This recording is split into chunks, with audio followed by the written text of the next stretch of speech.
Hi there and welcome back to the channel. Today I'm going to talk about Plutus as things stand in mid-September 2024. Unfortunately, since the 1st of August when the white paper changes were implemented, at least the negative ones, things haven't got any better, and you could even say they've gone from bad to worse. Let's take a look at what's been going on and some of the recent announcements from the company. To be honest, I think the dominant problem of Plutus at the moment is with withdrawals. Many people who were adversely affected by the white paper changes, which occurred quite suddenly on the 1st of August 2024, want to get out of the project, especially people who were at the lower stacking tiers, the former system lower stacking tiers like Hero and Veteran, etc., where you only had to have 250 or 500 PLU to get on a reward level. I think those people, by and large, are leaving the project, and they're having immense difficulty doing so because withdrawals are taking weeks and weeks and weeks. There are people who've been waiting for like 3 weeks, a month to get their withdrawal.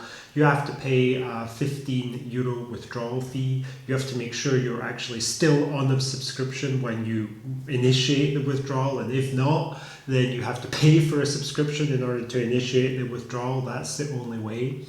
And that basically represents Plutus fleecing its customers, because the cost for a transaction on the ERC20 network at the moment is, and Plutus PLU is ERC20 token, is very minimal. We're talking like 15-20 cents, and they're charging you €15 plus a subscription fee. So it's pretty atrocious. Many people feel that way.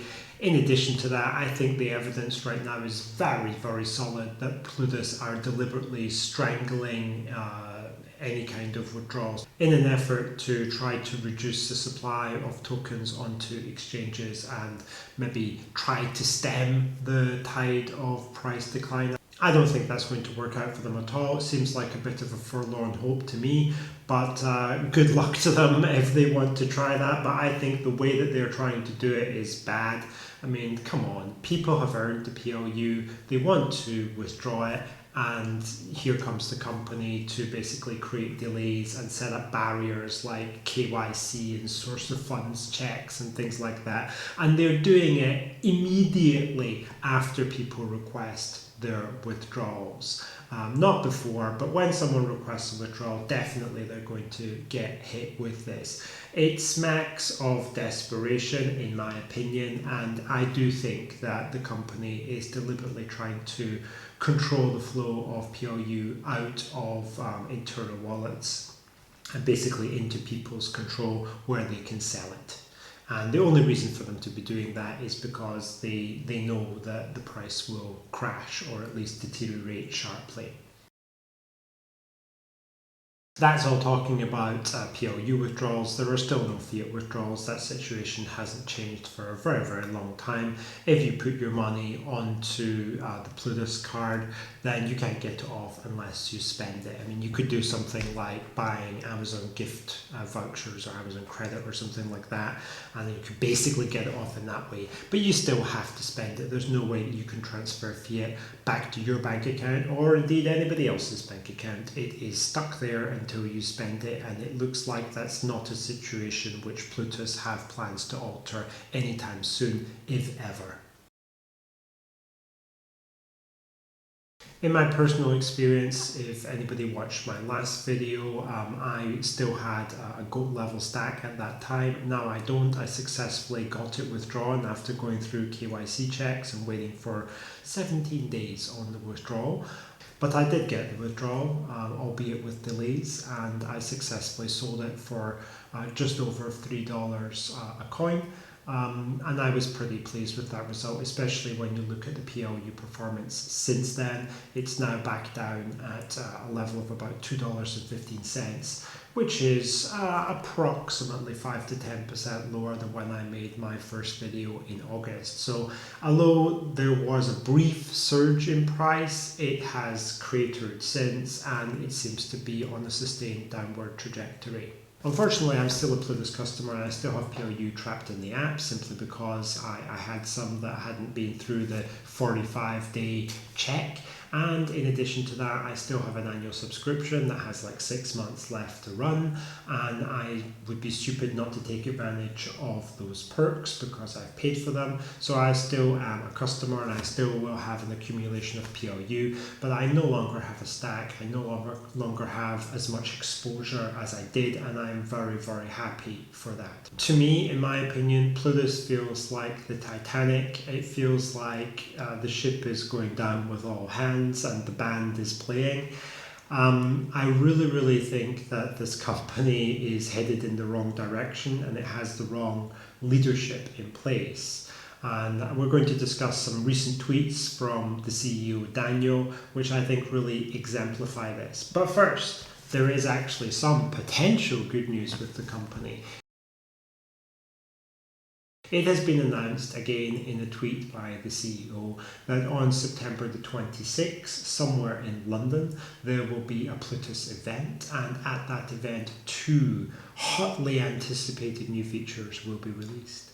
Now, I'm not entirely clear, in fact no one is entirely clear whether these will be actual feature releases, like they will be implemented that day, or whether it will simply be an announcement of a future release of a feature which could be months in the future. I really don't know.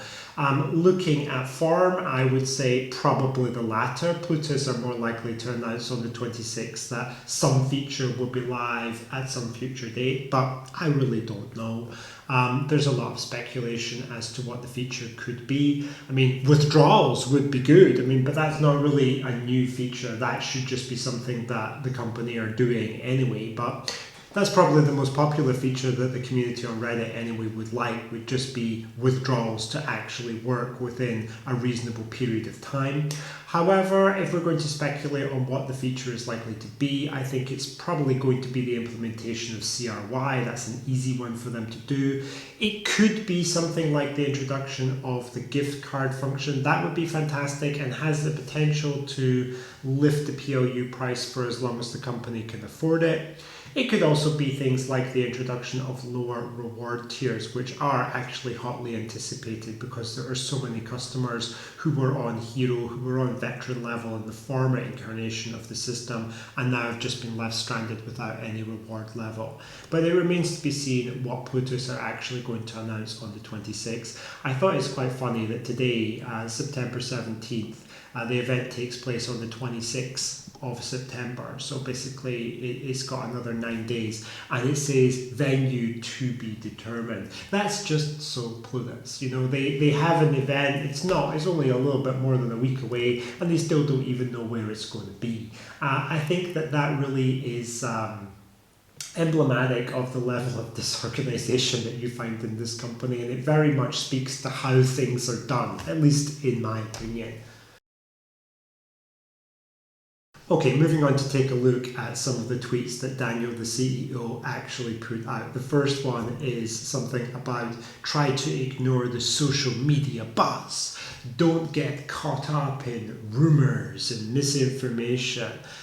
Basically, here he is saying, we need to debunk some myths, we need to fact check things. In reality, one of the fundamental tenets of the cryptocurrency space is that people should do their own research and certainly not trust but verify. Come on, Daniel. But yeah, this is just the way he is. Obviously, what Plutus says goes, in his opinion, and everybody else is wrong. People aren't really entitled to have opinions which differ from his. If other people express other points of view, they're almost viewed as being harmful and they shouldn't be listened to. And in this and other tweets, there's very much the tone that the company is going to be taking a harder line with any form of dissent or negativity, and that seems to be their stance. I really think that this continues the theme of Plutus kind of talking down to its customers and not really valuing their input, regarding themselves as always being correct and customers as basically always being wrong and perhaps a bit misinformed. I find it to be very patronizing. I really don't like it about the company. Moving on to the tweet, which is about Daniel saying everything is your fault. This is his rejection of any form of criticism because, Plutus is not a company that likes to take responsibility in my view, and Daniel least of all. When customers come to the company and express negative points of view and say, hey, this isn't working well, you didn't do this well, you didn't do this in a timely fashion, there's never really any acknowledgement from the company that they did something wrong. And instead you get basically stuff like in this tweet saying that everything's just the result of a vocal minority, it's a vocal minority.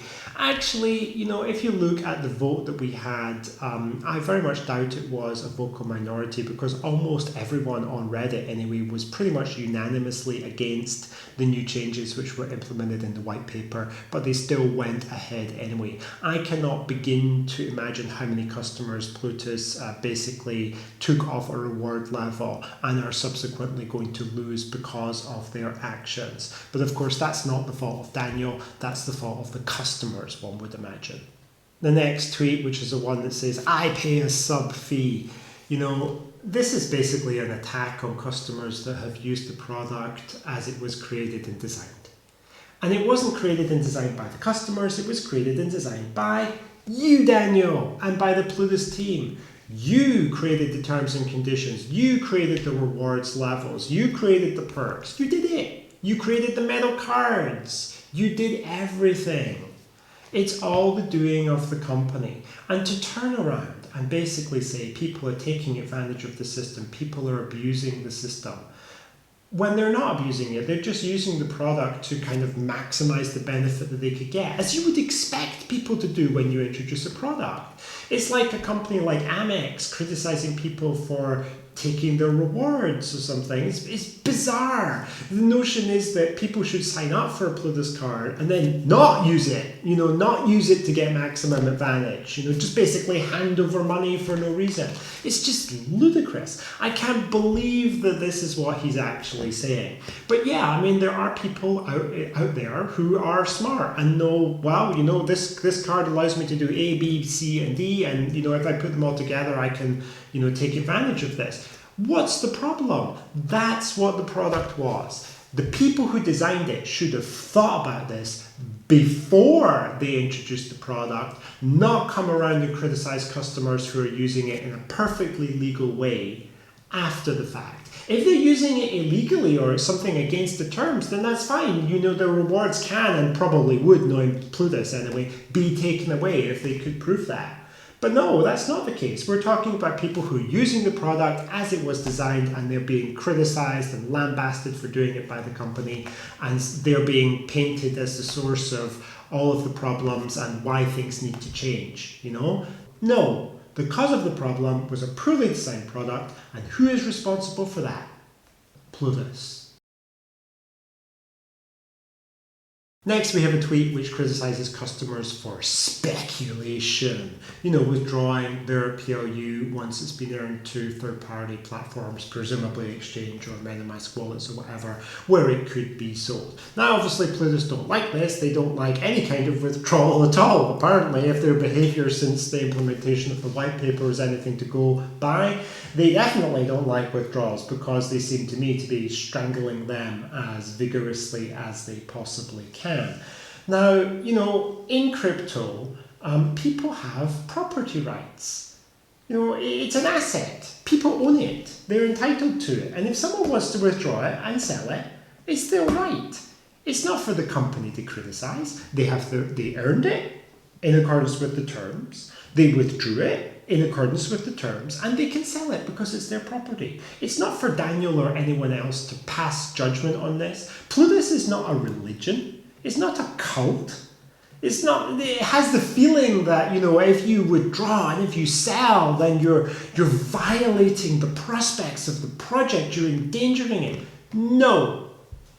If the project was sustainable, if the project was viable, if it had been constructed by people who actually had the foresight to do this well, then it should be perfectly okay for people to withdraw to third-party exchanges and sell, and that should be easily absorbed because there would be enough people coming into the project to easily balance any supply that was coming onto the market because of sales. But the reality is that things have been so badly mismanaged, promotion has been so dire, and there's no good word of mouth from existing customers to attract new ones. As a result of all of that, it's just sell-side supply and very, very little buying pressure, and that's why the price is going down. And who is responsible for that? Well, if it's not the Plutus team, I don't know who it is. You can't blame people for selling PLU. When you take a look at the chart, anyone who hasn't sold PLU is taking an enormous risk. It is a falling knife. Who wants to sit in an asset like that? And to blame people for selling at a huge loss as well for most of them, I think it's just atrocious. It's unacceptable. If someone wants to sell their property, let them. It's nothing to do with the company, and they certainly shouldn't be blaming their customers for it. One thing that I found really, really odd about this tweet is that it talks about, going from growth to scaling. And it gives the example of having, thousands of hero level subscribers and only 20 titans, and how the titans are better. It seems that Plutus has ambitions to become some kind of elitist organization while scaling. How do you scale? How do you scale from thousands of customers to 20? It just doesn't make any sense to me. I can't figure that out. I don't know what Daniel is thinking about. Surely the ambition of the company should be to increase the number of customers, not just to focus on a very, very small number, because I really don't think that that's a viable approach. Plutus doesn't have a reputation as some kind of elite card or something that really, really wealthy decamillionaires want to get. Not at all. So I think if they're going down that route, they're really barking up the wrong tree.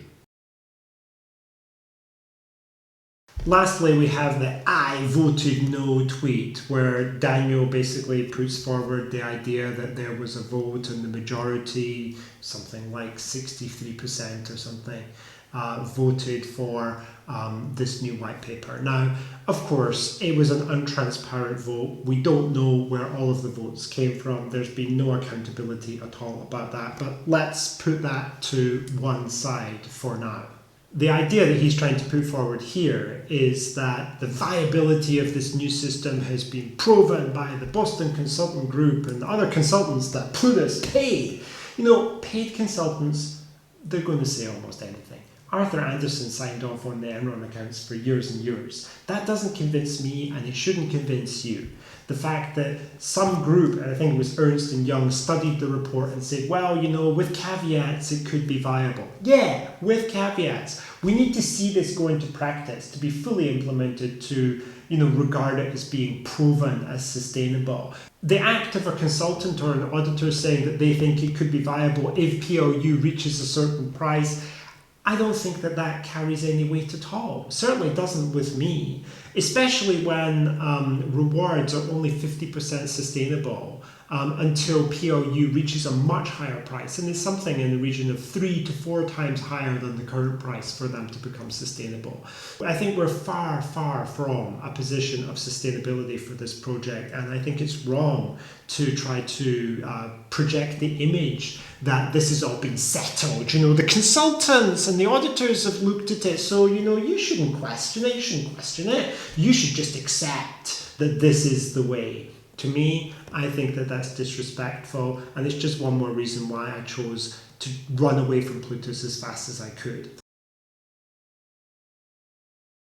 Throughout the tweets, of course, there are references to, checking the facts, dispelling myths, myth busting and stuff like that.